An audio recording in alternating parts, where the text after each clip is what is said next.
Quantos de vocês aqui já ouviram falar da lei de Murphy? Todo mundo? É? Como que é mais ou menos o enunciado dela? Não vem com enunciado complicado. Deixa eu te dar o meu enunciado da lei de Murphy. Toda vez que o pão com manteiga cair da sua mão, ele vai cair no chão com o lado da manteiga para baixo.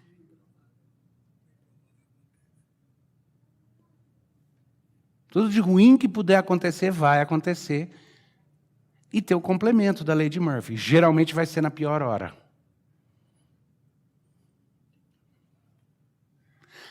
Agora, a gente brinca com isso, como eu falei no começo do culto, porque às vezes o humor é uma forma da gente aliviar a tensão e a pressão.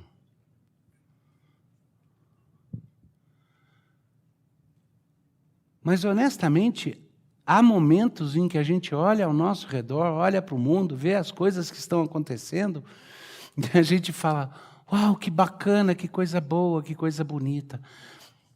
Mas, normalmente, no curso da vida, o que marca mais a gente são as dificuldades e os desafios. E nós estamos agora sendo confrontados com duas possibilidades. E eu queria que vocês pensassem bem a respeito disso. Uma possibilidade: ignora a mídia, ignora as informações e tenta ficar de fora do que está acontecendo para não chorar. Não leia nada a respeito dos nossos políticos brasileiros. Esqueça que existe um Supremo Tribunal Federal. Não pense sobre o Congresso. E, pelo amor de Deus, se você, como eu, tem um pé um pouquinho para lá também, no meu caso, como cidadão terreno daqui e lá da terra do tio Sam,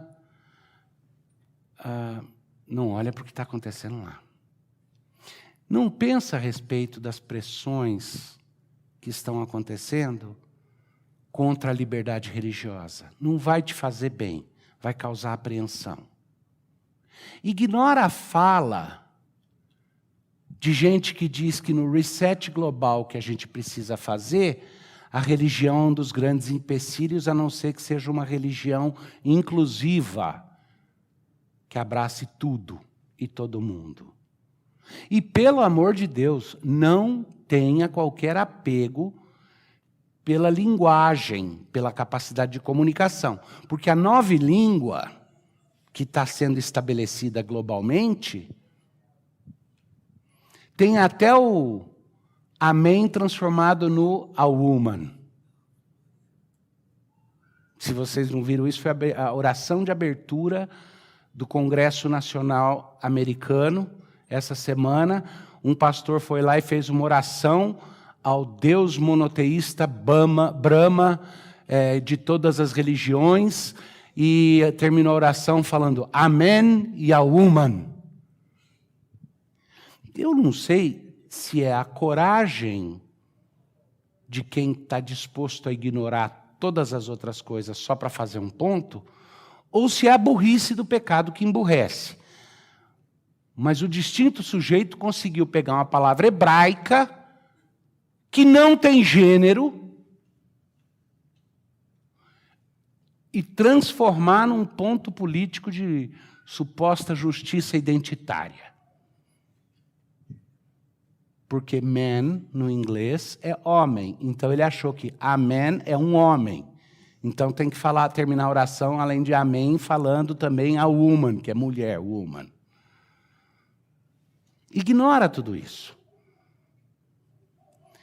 A outra opção, encara de frente essa realidade, não foge. Mas ao invés de perder as esperanças, medita nas promessas que Deus faz. Pensa na oportunidade que Ele coloca diante de nós de viver num mundo onde o cinza vai começar a desaparecer, onde as coisas vão voltar a ser mais preto e branco. Até isso, politicamente, estou arriscando em falar, né? Não pode mais, tudo tem que ser um arco-íris, multifacetado. Mas nós vamos ver um mundo no qual verdade e mentira vão ficar mais claramente distintos. E um mundo que tem amado a mentira em todos os seus ambientes. Abra a sua Bíblia se você tiver com ela. Eu gostaria que você, hoje, especificamente acompanhasse o texto. O livro do profeta Isaías, no Antigo Testamento, depois dos Salmos. Os Salmos é bem no meio da Bíblia, você acha Salmos e daí dá para progredir até achar Isaías. Capítulo 44.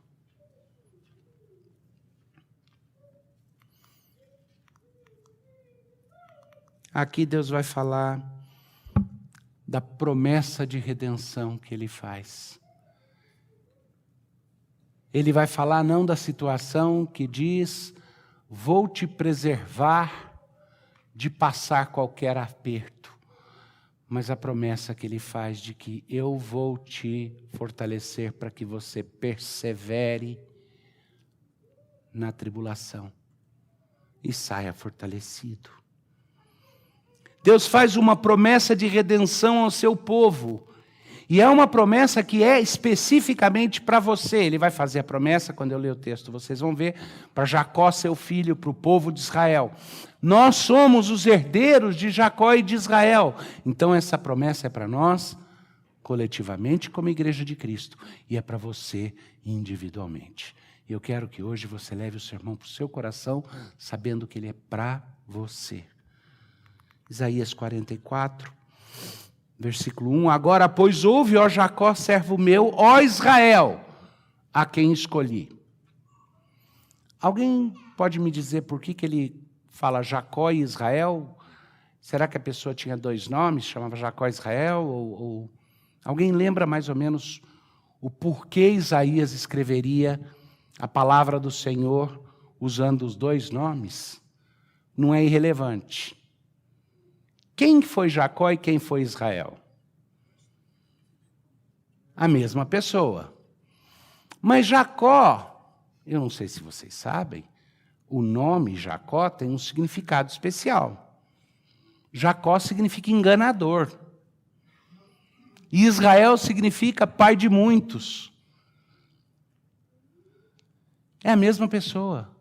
Foi no Vale do Jaboque, quando Jacó que enganou a vida inteira, enganou o irmão, enganou o pai, enganou o sogro, enganou a todo mundo e foi enganado também. Mas no Vale do Jaboque, quando ele pensava que ia enganar a Deus para comprar pacificação com o irmão dele, com quem ele estava brigado, encontra a Deus e luta com Deus.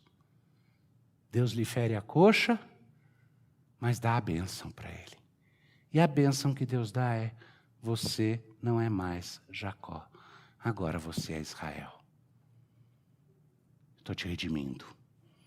Essa é a significância do fato de que Isaías começa chamando pelos dois nomes. Agora, pois, ouve, ó Jacó, servo meu, ó Israel, a quem escolhi.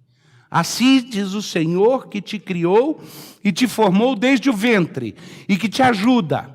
Não temas, ó Jacó, servo meu, ó amado a quem escolhi. Porque derramarei água sobre o sedento e torrentes sobre a terra seca. Derramarei o meu espírito sobre a tua posteridade e a minha bênção sobre os teus descendentes. Mas Isaías não está escrevendo antes de Jacó.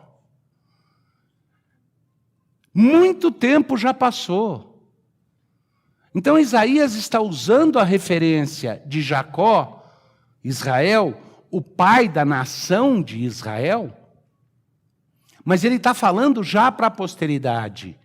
E ele está dizendo que a promessa que o Senhor Deus fez a Jacó, ele reitera ao seu Israel de hoje.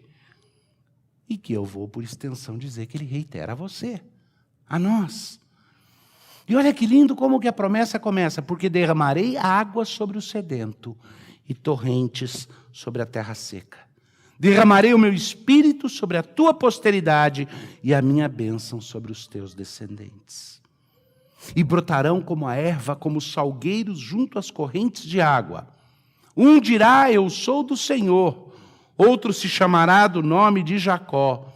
O outro ainda escreverá na própria mão, eu sou do Senhor, e por sobrenome tomará o nome de Israel. Assim diz o Senhor, Rei de Israel, seu Redentor, o Senhor dos exércitos. Eu sou o primeiro, eu sou o último, além de mim não há Deus. O Alfa e o Ômega, Jesus Cristo, vai repetir, e provavelmente ele tinha em mente o texto de Isaías, quando ele diz, eu sou o primeiro e o último, o Alfa e o Ômega.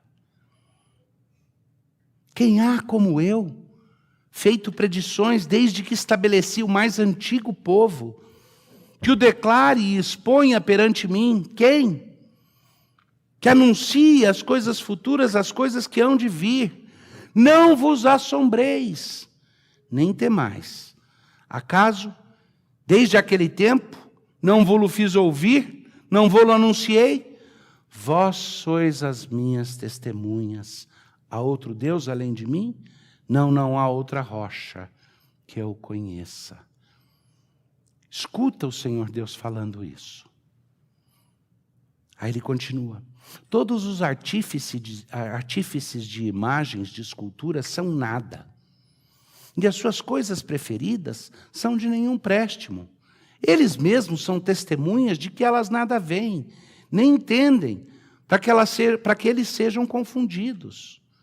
Quem formaria um Deus ou fundiria uma imagem de escultura que é de nenhum préstimo? Eis que todos os seus seguidores ficariam confundidos, pois os mesmos artífices não passam de homens. Ajuntem-se todos e se apresentem, espantem-se e sejam a uma envergonhados. Aqui ele vai começar a falar sobre a loucura da idolatria, e a gente não percebe isso. Quando, divorciados do verdadeiro Deus e Criador de todas as coisas, nós criamos para nós mesmos uma tentativa de substituir a Deus. Quando a gente fala de idolatria, a gente só pensa na idolatria religiosa. Quando fala de idolatria religiosa, vai desde a idolatria das religiões politeístas, das religiões que transformam os seus ícones, que deveriam ser meramente manifestações artísticas, em objetos de veneração e culto, em substituição à coisa que eles deveriam representar. E vai até a idolatria do nosso coração, onde a gente coloca coisas, pessoas, emoções no lugar de Deus, para satisfazer as... O que é que te satisfaz? Não, o que me satisfaz é viver emoções. Então, minhas emoções e os meus apetites são um ídolo para mim. O que te satisfaz? Não, o que me satisfaz é riqueza e segurança. Então, isso é um ídolo, você deposita nisso a sua confiança. Não, o que me satisfaz é ser respeitado. Do mesmo jeito, o ídolo é você. E ele vai falar da loucura dessa idolatria, ele começa falando, pensa bem, pense nisso. Que loucura, você cria o ídolo e você se ajoelha e se prostra diante do ídolo. Quem faz o ídolo não é maior do que quem... E como que você vai cultuar e se subordinar a algo que você... Mas agora ele chega num ponto quase cômico. Eu não consigo deixar de crer que Isaías aqui estava tirando uma. Tá? Ele estava tirando onda mesmo. Escuta o que ele fala, versículo 12. O ferreiro faz o machado, trabalha nas brasas, forma um ídolo a martelo e forja-o com a força do seu braço. Ele tem fome e sua força falta. Se não beber água, desfalece. O artífice em madeira estende o cordel e com o lápis esboça uma imagem. Alisa com a plaina, marca com o compasso e faz a semelhança e beleza de um homem que possa morar em uma casa. Um homem corta para si cedros, toma um cipreste ou um carvalho, fazendo escolha entre as árvores do bosque, planta um pinheiro, a chuva faz crescer. Tais árvores servem ao homem para queimar. Com parte da sua madeira se aquenta e coze o pão. E também faz um Deus e se prostra diante dele, esculpe uma imagem e se ajoelha diante dela. Metade queima no fogo, e com ela coze a carne para comer. Assa e farta-se. Também se esquenta. E diz, já não me aguento, contemplo a luz. Então, do resto, faz um Deus, uma imagem de escultura, ajoelha-se diante dela, prostra-se e lhe dirige a sua oração, dizendo, livrai-me, porque tu és meu Deus.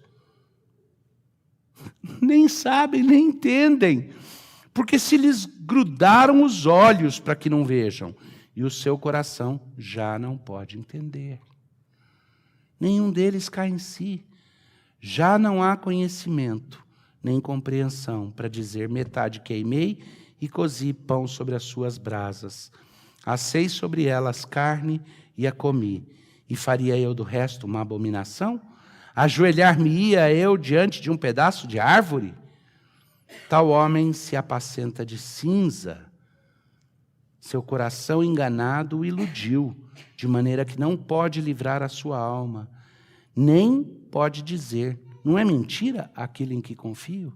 É que eu vou dar uma pausa, eu vou continuar lendo com vocês um pouco mais, mas eu quero que vocês reflitam sobre o momento que estamos vivendo. As ilogicidades. Vou mostrar algumas, mas não é uma tentativa de colocar para vocês um posicionamento político, por exemplo, com relação à ditadura pseudocientífica que a gente está começando a ver no mundo, tá? Isso em outros momentos eu falo. Aqui eu estou querendo expor a palavra, mas deixa eu mostrar esse tipo de logicidade. Uma brincadeira que corre por aí é o seguinte, nós somos ameaçados por algumas autoridades, um pouquinho mais atrás, de que se você saísse na rua, você ia preso. Porque não podia, porque tinha que estar em lockdown. Ao mesmo tempo, os presos da cadeia foram liberados porque não podia manter a aglomeração. E aí eu ficava no seguinte dilema. Eu saio na rua, me prendem, não pode ficar em aglomeração, eles têm que me soltar. Me pegam na rua de novo, me prendem. Mas não pode me prender porque não pode ficar na cadeia, tem que me soltar. Tem outras loucuras que a gente começa a ver nesse mundo por aqui que não fazem sentido nenhum.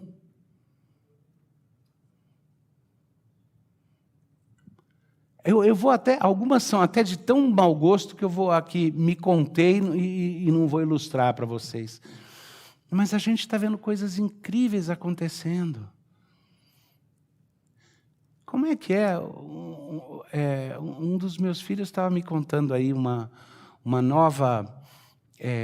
novo posicionamento de justiça ecológica que está sendo colocado, que você não pode mais ter galinheiros onde galos e galinhas fiquem juntos, porque quando o galo e a galinha fazem o que galo e galinha sempre fez para que o ovo ficasse galado, é uma forma de violência.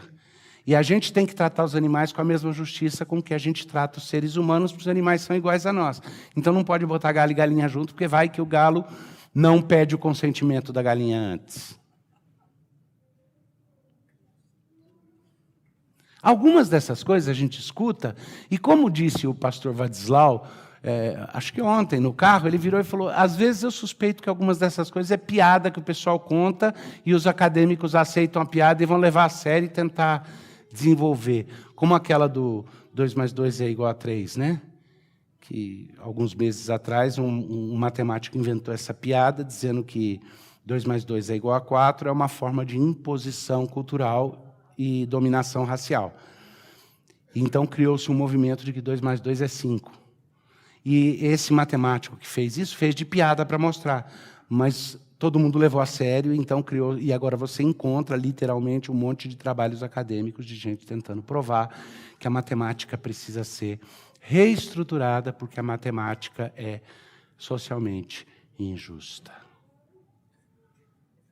Ou a nova nomeada do novo presidente americano, para ser a secretária do Ministério de Justiça dos Estados Unidos, a secretária de Direitos Humanos, que numa entrevista dizia que a escolha de pessoas para cargos públicos, para cargos de autoridade, não deve ser baseada em competência, porque competência é um conceito branco de dominação.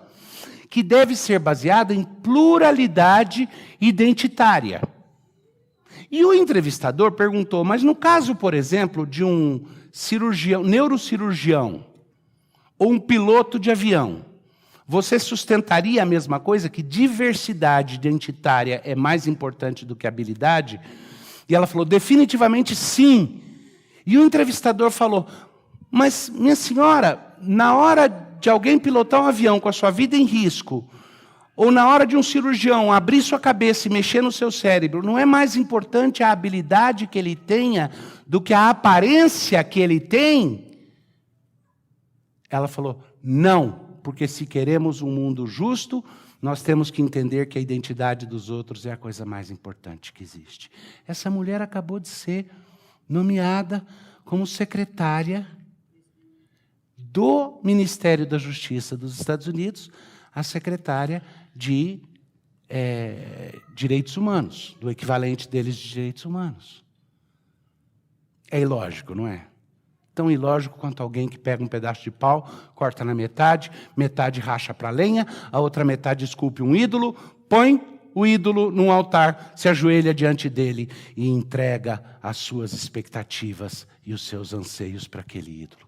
E nós estamos vivendo num mundo onde nós vamos ver mais e mais dessas coisas ridículas. Mas é nesse contexto que Deus começa falando para o seu povo, não temas, Jacó, confia, Israel.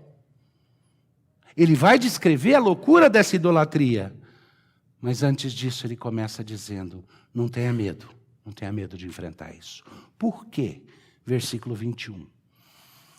Lembra-te destas coisas, ó Jacó, ó Israel, porquanto és meu servo. Eu te formei. Tu és meu servo. Ó Israel, não me esquecerei de ti. Desfaço as tuas transgressões. Escuta, Deus soprando no teu ouvido. Se você é como eu suspeito que sim, um pecador, alguém que tem vergonha das próprias transgressões, das vezes em que aquilo que eu queria fazer, eu não faço. Aquilo que eu não queria fazer, eu faço. Dos momentos nos quais eu feri os outros, às vezes sem querer, muitas vezes por querer. Escuta o que Deus está falando aqui. Desfaço as tuas transgressões como a névoa.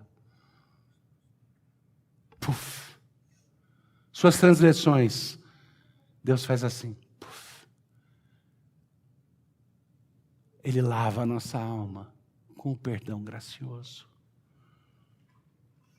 Desfaço as tuas transgressões como a névoa e os teus pecados como a nuvem. Torna-te para mim, porque eu te remi. Agora escuta como que ele completa aqui.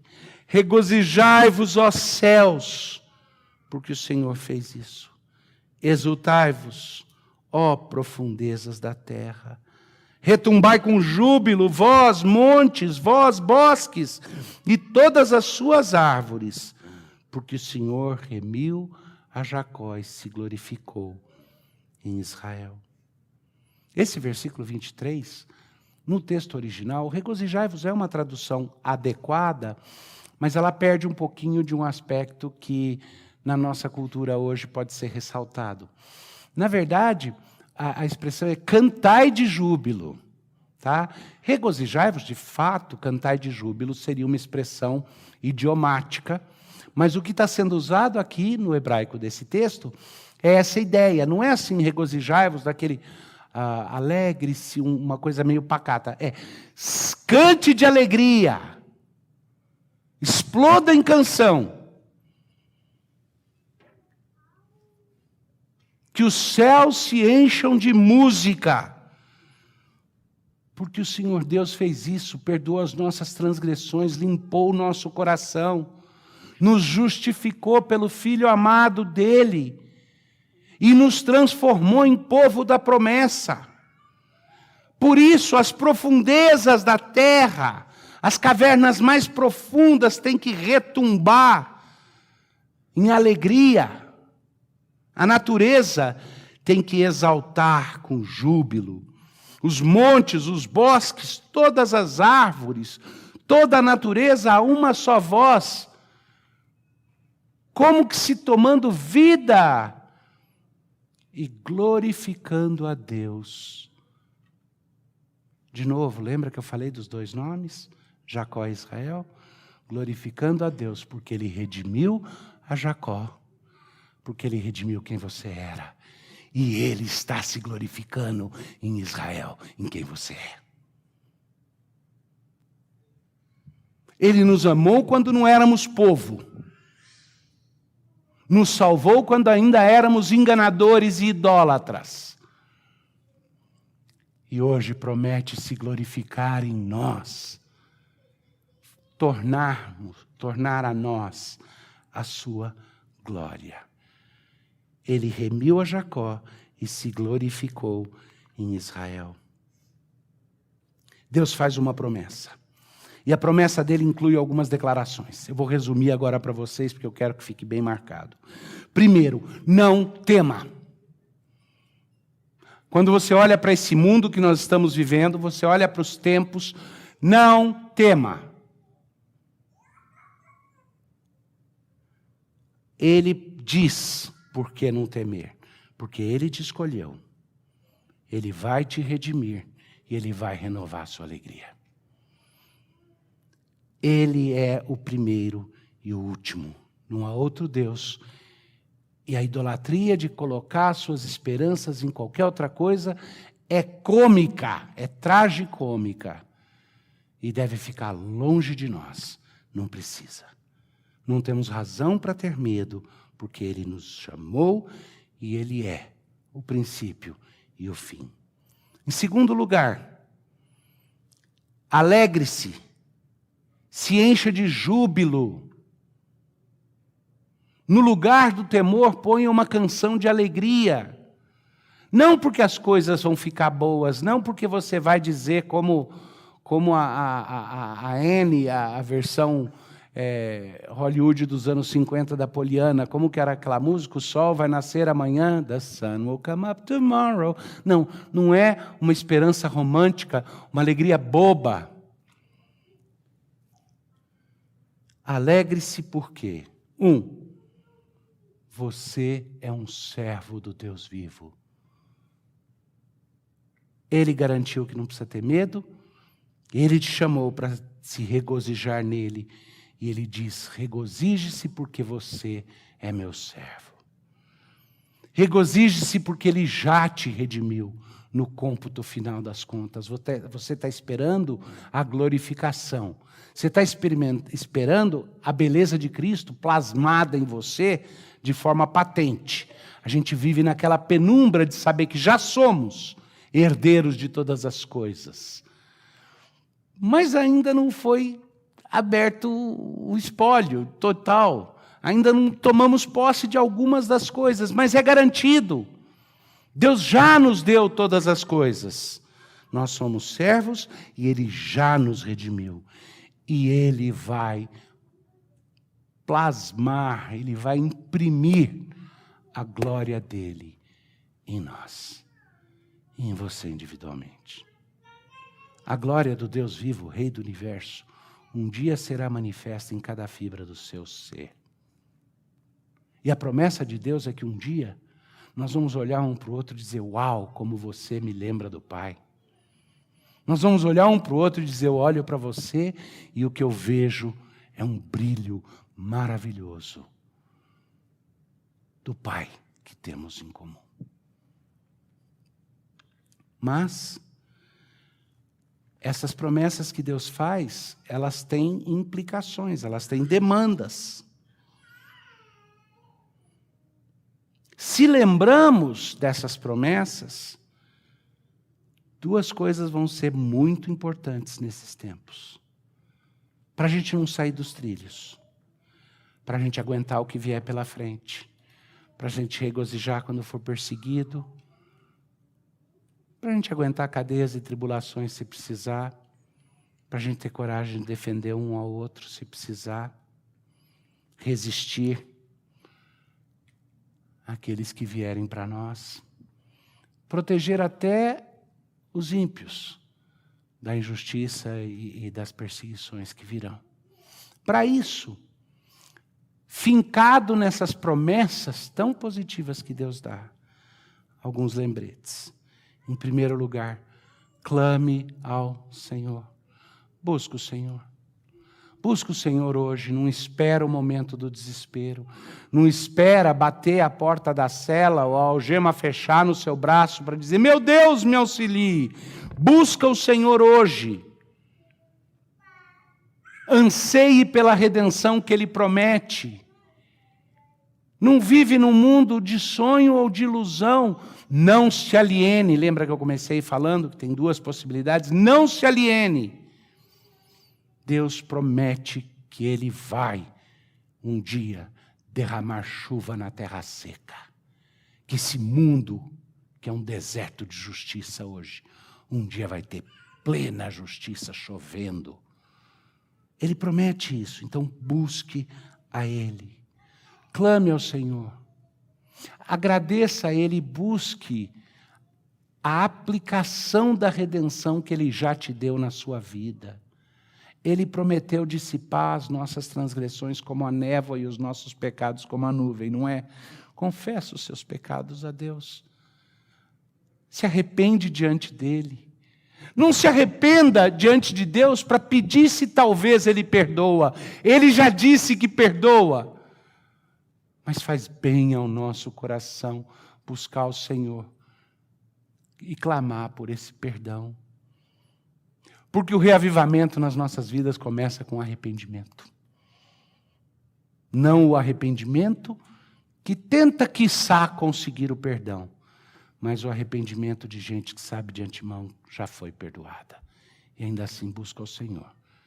E clama pela purificação e pela limpeza que Ele dá.